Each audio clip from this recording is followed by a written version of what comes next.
جی تجھے کیا پتا، تجھے تو صرف روشنی دکھائی دے رہی ہے، نور اور نار کی تو تجھے کوئی تمیز نہیں ہے۔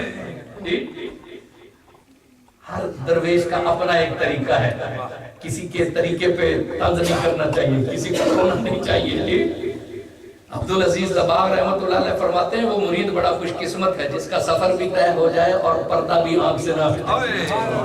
وہ کہتے ہیں جس کا سفر اندھیرے میں طے ہو جائے وہ بڑا خوش قسمت ہوتا ہے۔ کیوں؟ آنکھ سے پردہ ہٹ جائے نا، پھر حجت تمام ہو جاتی ہے، پھر ذمہ داری ہو جاتی ہے، پھر پوچھ کچھ شروع ہو جاتی ہے کہ دیکھ رہے ہو پھر ایسا کر رہے ہو، پھر تو بھیا خیال میں بھی گرفت ہونا شروع ہو جاتی ہے۔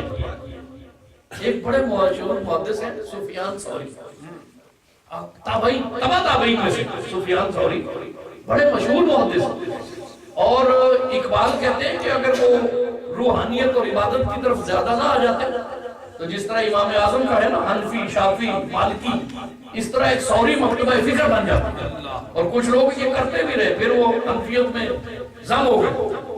اس پائے کے انسان عبادت ریاست، کسی نے پوچھا کہ یہ ثوری کیوں نام کے ساتھ لکھتے ہو؟ ثور تو کہتے ہیں بیل کو، ڈنگر کو، یہ ثوری کیوں لکھتے ہو؟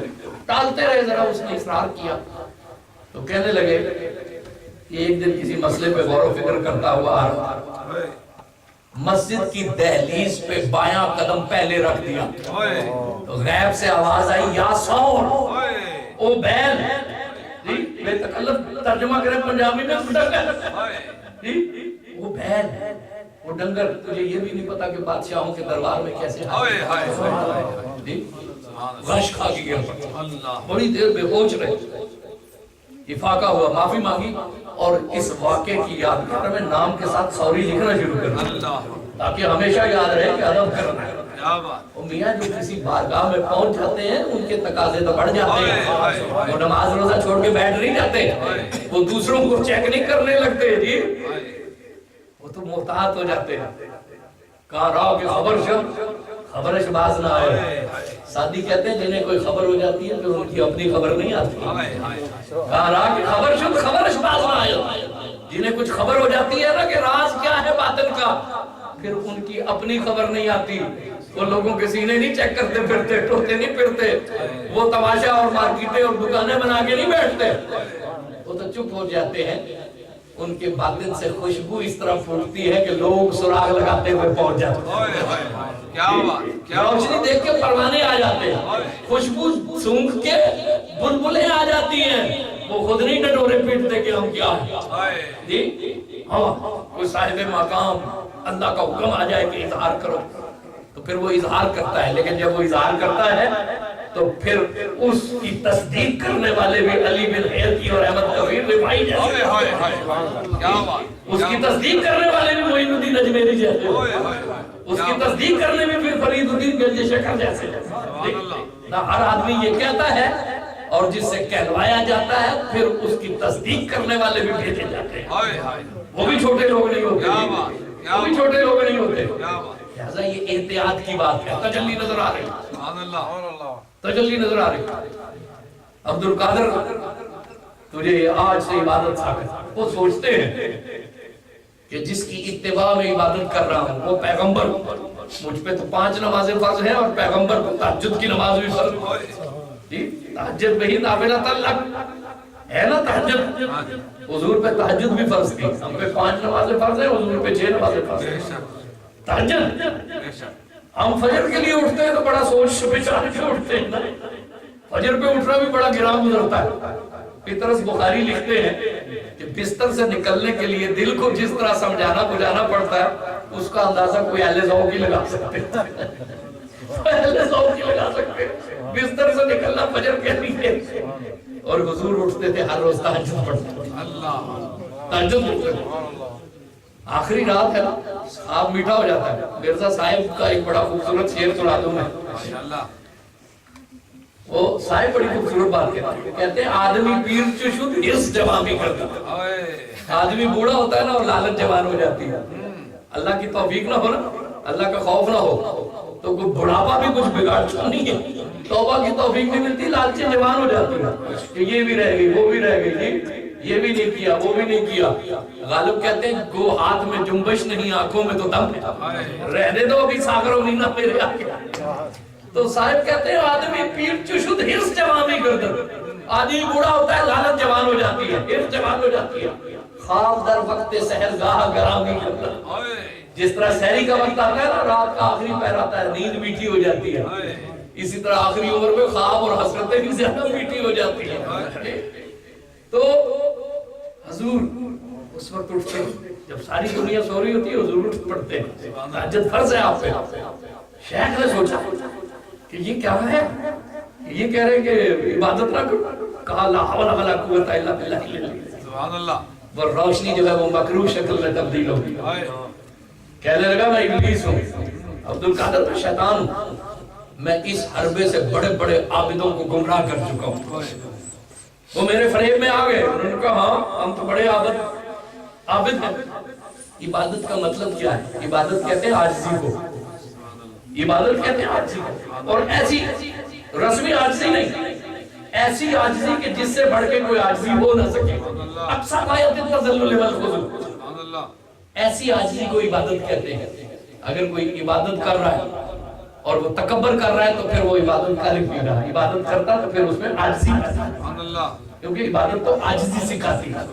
غرور زہد نے سکھلا دیا ہے واعظ کو کہ بندگان خدا پہ زبان دراز کر لے. جو زہد کے غرور میں آ جاتا ہے وہ عابد نہیں ہوتا, عابد وہ ہوتا ہے جس میں عاجزی پیدا ہو. شیطان نے کہا میں بڑے بڑوں کو گمراہ کر چکا ہوں, غرور دلاتا ہوں کہ عابد ہو. وہ کہتے ہیں یہ تو بڑی بات ہے, تجلی نظر آ گئی, روشنی نظر آ گئی. عبد القادر تجھے تیرے علم نے بچا دیا. شیخ نے کہا کہ تم اب مجھے علم کا غرور دلا رہے ہو, پہلے عبادت کا غرور دلایا وہ حربانہ چلا, اب علم کا غرور دلا رہے ہو. مجھے میرے علم نے نہیں بچایا, مجھے میرے اللہ کے فضل نے بچایا. سبحان اللہ, سبحان اللہ. علم کا غرور بھی بڑی چیز ہے, یہ بھی تکبر جو ہے. ہمارے بیربل شریف کے حضرت صاحب ہیں, انہوں نے ایک بڑی خوبصورت بات سنائی تھی. کچھ ہلکی پھلکی باتیں بھی ذرا تقریر لمبی ہے تو لیکن موضوع سے تعلق رکھتے. کہنے لگے ہم حرم شریف میں معتکف تھے, تو ایک صاحب بیٹھے ہوئے تھے. کچھ ایسے ہیں جو گردنیں بڑی موٹی ہوتی ہیں جی, مخصوص لیے ہوتے ہیں, اور بزرگوں کی بات کرو تو کہیں گے شرک ہے, لیکن اپنی سنو تو سارا کچھ نہ ہوتا ہے, اپنا سنو تو سارا کچھ ادھر ہی ہوتا ہے جی. تو وہ بیٹھے ہوئے تھے بڑے مطلب حرم شریف کے سین میں, تو ان کے ارد گرد ان کے تھے ٹیلے ہوئے, جو بھی آئے تو کہیں کہ یہ وقت کے کتب. اب لوگ بولے والے وہ بھی آگے ان سے ملے, یہ تو وقت کے کتب ہیں جی, وقت کے کتب ہیں, سارے مل رہے ہیں جی. وہ کہتے ہیں بیربل شریف والے صاحب نے بتایا کہ ایک میرے ساتھ دیہاتی سا تھا, سادہ سادہ تھا, سارے اٹھ کے ان سے ملتے تھے لیکن وہ کبھی نہیں اٹھے. میں نے ایک دن ان سے پوچھا, میں نے کہا ہر آدمی ان سے ملتا ہے اور کہہ رہا ہے کہ وقت کے کتب ہے, تو تمہیں کبھی نہیں شوق پیدا ہوا کہ جا کے ان سے مسافہ کرو جی؟ تو وہ کیوں نہیں اٹھتے؟ اس نے کہا جی گل ہے اپنی زبان میں سارے سمجھتے ہیں, میں تو جٹ بنا, میں نے آنیاں نے ٹھولی ٹھولی گل, میں نے نہیں پتا کہ یہ حضرت صاحب غوث نے کہ کتب نے کیا بتا, میں نے تو ایک گل نہ پتا ہے جی دی اتنی موٹی توڑ ہے اس نے اللہ دے چیز دی اتنی موٹی توڑ ہے اس نے اللہ دی رحمت نہیں ہوتی. انہوں نے کہا باقی میں نے نہیں پتا کہ غوث کے کتب نے کیا بدال لے, میں تو جٹ بندہ, میں نے ٹھولی ٹھولی گل نہ پتا, تو میں تو یہ پتا کہ جس دی اتنی موٹی توڑ ہے اس نے اللہ دی رحمت نہیں ہوتی. متکبری نہیں, علم کا غرور چھوڑو. جہاں غزالی نے لکھا ہے نا تکبر کی بحث, دولت کا بھی تکبر ہوتا ہے, اختیار کا بھی تکبر ہوتا ہے, لیکن وہ کہتے ہیں کہ ان سارے تکبروں سے بڑھ کے عبادت اور علم کا تکبر یہ زیادہ بڑا تکبر. سب سے پہلے انہوں نے اس کی بحث کی, شیخ علم کے تکبر میں گیا. پھر اس نے ایک بار کیا تیسرا, کہا عبد القادر شیطان ہو کے اعلان کرتا ہوں کہ میں تم سے مایوس ہو چکا ہوں, میرا تم پہ کوئی حربہ نہیں چلے گا. آپ نے فرمایا کہ یہ بھی تیرا ایک بار ہے, پہلے عبادت کا غرور دلایا, پھر علم کا غرور دلایا, اب کس کا غرور دلایا؟ روحانیت کا. یہ عبد القادر کی نظر اتنی تیز ہو گئی کہ وہ شیطان کو پہچان لیتا. آپ نے فرمایا میں تجھ سے ہمیشہ خبردار رہوں گا, تیری طرف سے کبھی بھی غافل نہیں رہوں گا, میں تیرے کسی بھی حد کرنے میں. اس نے تیسرا غرور بھی دلایا, اور تیسرا غرور کیا تھا؟ روحانیت کا غرور. کہ عبد القادر کی نظر اتنی صاف ہو چکی ہے کہ شیطان کا حربہ نہیں چلا، شیطان کے حربے سے کوئی بچتا نہیں، لیکن عبد القادر کی نظر نے شیطان، اس نے پھر روحانیت کا فریب دلایا۔ پھر جب یہ تزکیہ نصیب ہو جاتا ہے نا تو پھر کیا ہوتا ہے؟ 50 سال کی عمر میں، یہ نصف صدی کا قصہ ہے، 2-4 برس کی بات نہیں۔ جناب رسالت میں آپ صلی اللہ علیہ وسلم کی زیارت نصیب، سبحان اللہ، سبحان اللہ، والذی بعث فی الامیین رسولا سبحان اللہ، سبحان اللہ، یتلو علیہم آیاتہ ویزکیہم، اللہ اللہ اللہ، اس تزکیہ کرنے والے کی زیارت نصیب ہوئی، سبحان اللہ، وہ تشریف لائے اور ارشاد فرمایا میرے بیٹے لوگوں کو واز کیوں نہیں کرتے؟ کب تک عبادت اور ریاضت میں رہو گے، اکیلے رہو گے؟ جو علم تمہیں ملا ہے اس کا فیضان عام کرو نا، واز کرو۔ سبحان اللہ، اب دیکھو ان منزلوں سے گزرے ہیں، سبحان اللہ، کیا عرض کرتے ہیں؟ عرض کرتے ہیں یا رسول اللہ صلی اللہ علیہ وسلم میں تو عجمی ہوں، میں تو عجمی ہوں، میں تو طبرستان سے آیا ہوں، جیلان سے آیا ہوں نا، یہ بغداد کے لوگ ہیں، یہ عربی ہیں۔ کون کہہ رہا ہے؟ جس پہ علم لدنی کے دروازے بچپن سے کھلے ہوئے، جو مقام اجتہاد میں بغداد میں رہ کے فائز ہو گیا، وہ عاجزی کا دامن نہیں چھوڑ رہے ہیں۔ لوگ ڈھلورا پیٹتے ہیں، ہمیں تو زیادہ نصیب ہو گئی، ہمیں تو حکم ہو گیا۔ عبد القادر کیا کہہ رہے ہیں؟ یا رسول اللہ صلی اللہ علیہ وسلم یہ عربی لوگ ہیں، میں ایک عاجمی ان کو کس طرح واز کروں؟ حضور نے فرمایا اپنی زبان میرے سامنے پیش کرو، سبحان اللہ، سبحان اللہ، اپنا لعاب دہن کھولو، زبان میرے سامنے پیش کرو۔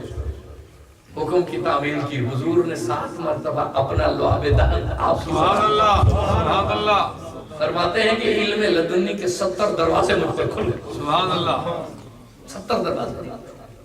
پھر ممبر پہ بیٹھے، لیکن جسم پہ لرزہ تھا نہیں پایا۔ جب حضور نے بٹھایا تو پھر لرزہ کیوں ہے؟ یہ بھی سنت ہے، یہ ذمہ داری کا احساس ہے۔